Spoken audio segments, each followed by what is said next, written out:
ইন্তেকাল করিয়াছেন। ইন্না লিল্লাহি ওয়া ইন্না ইলাইহি রাজিউন। আপনারা আমার বাবাকে অনেকেই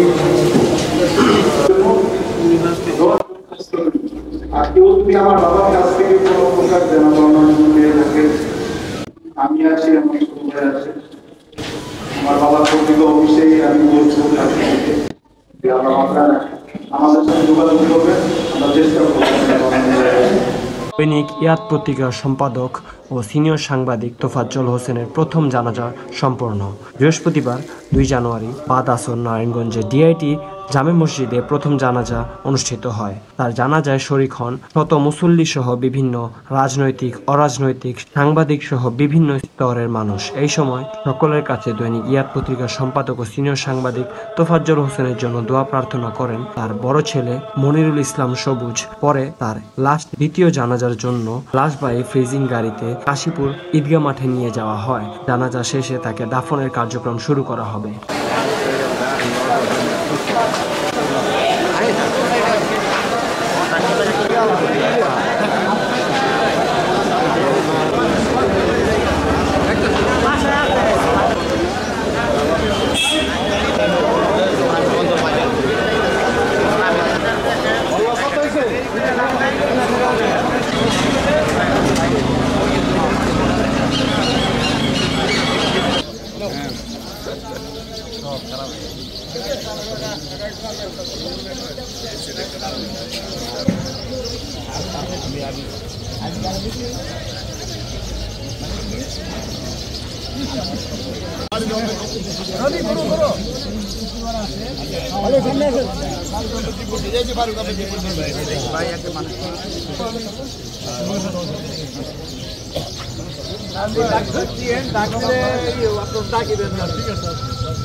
আর তোমরা যাই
তার জানাজায় শরীক হন